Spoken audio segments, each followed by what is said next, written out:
What's good, everyone? Hope you all living right and doing great. So I gotta come clean. I've never played a Silent Hill game before. Yeah, not one. Silent Hill always freaked me out growing up. The rusted buildings, the eerie fog, and don't even get me started on Pyramid Head. The game just looked like a literal nightmare and I wasn't trying to experience it. Plus, I've always been more of a Resident Evil guy. But when I saw the trailer for Silent Hill F, man, something about it had me hooked. Maybe it was a 1960s Japan setting, maybe it was a folklore vibes.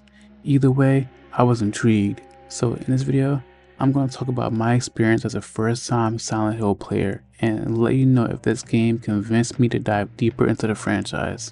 But before we get into it, make sure you hit the like button and subscribe. I'm on a road to 300 subscribers and every click helps the channel grow. That being said, let's get into it. And don't worry, I'll keep this as spoiler free as possible because honestly, I want newcomers to experience this one fresh the same way I did. どこ行く？話はまだ終わってないぞ、ひなこ。お父さん、ひなこだって分かってくれてますよ。分かってたらどうしてあの態度になるんだ。これも全部お前がひなこをずっと甘やかしてきたからだろう。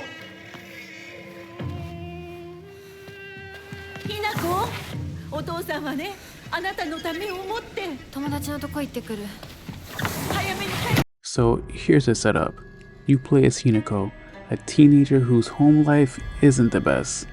One day she leaves home, heads into town, and instantly you can tell something's off. You meet up with your friends Shu, Rinko, and Sakuko. And then that classic Silent Hill fog rolls in. And let me tell you, once the fog shows up, yeah, it's over. Shit hits the fan real quick. On top of that, there are these creepy vines and red flowers that are deadly as they look. Oh, and there's this mysterious dude in a fox mask who may or may not be trustworthy. Spoiler alert, I don't trust him, but maybe that's just me. 私やっぱり咲くことの約束守りたいよ。 Now let's talk gameplay, because this is where the game really clicked for me. First off, played and subbed. I'm not usually a sub versus dub type of guy. I say do whatever makes you happy. But for this, the dub just felt kinda off. The lip syncing wasn't the greatest, and the Japanese voice actors bring so much raw emotion that it feels way more authentic. Combat wise, there are no guns. Remember, this is 1960s Japan, and firearms were banned in 1958. So if you want to fight, you're gonna have to get up close and personal with melee weapons. But the catch is, those weapons break down over time. Every swing chips away at your durability. You can repair them with your toolkit, but honestly, 9 times out of 10, you're better off just running. Survival horror here really means survive. Just because you see an enemy doesn't mean you should fight them. Sometimes, running is the smartest move you can do. リンコ、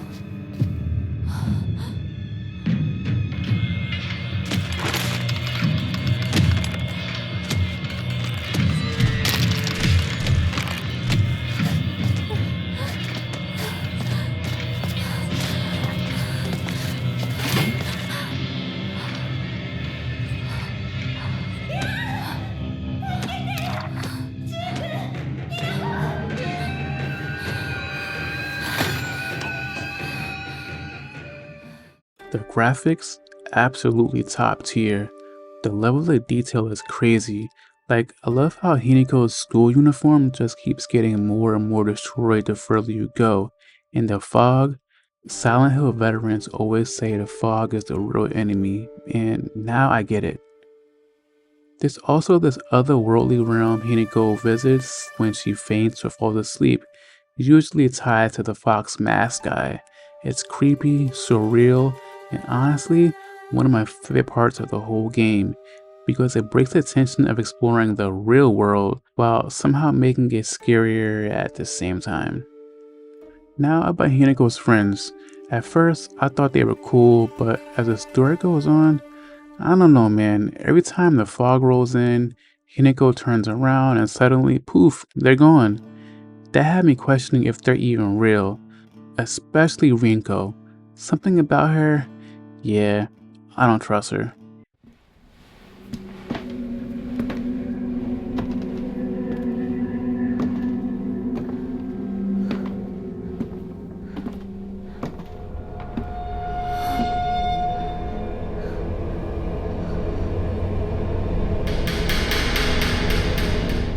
We also don't know much about Hinako's sister, but she's mentioned enough that you feel there's more going on beneath the surface. Silent Hill fans always say the games are layered with symbolism, and this one definitely gives you that vibe.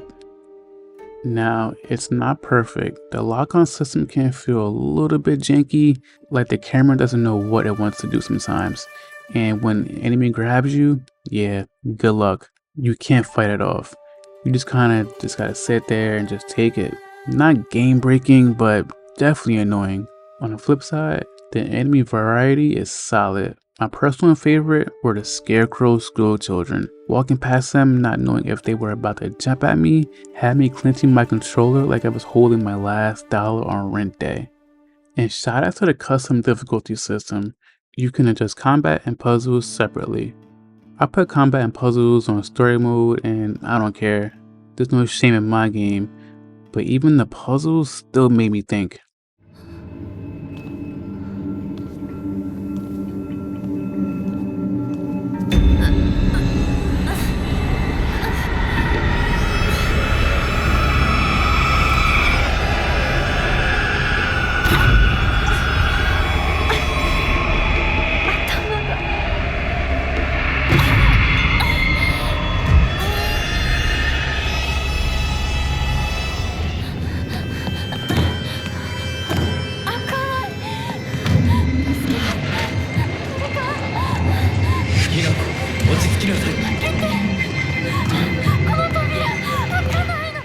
One of the coolest mechanics is a sanity meter. The lower Hinako's sanity is, the more the world warps around her, and you really feel her slipping mentally. It adds this layer of tension where you're not just worried about health or resources, you're worried about her mind breaking. It's classic Silent Hill psychological horror, and it had me hooked. And here's another reason to come back. Silent Hill F has multiple endings.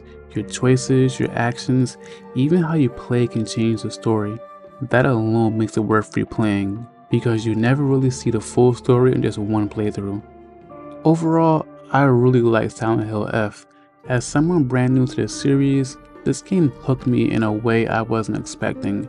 It made me curious about the other titles, and I can see why Silent Hill has such a dedicated fan base.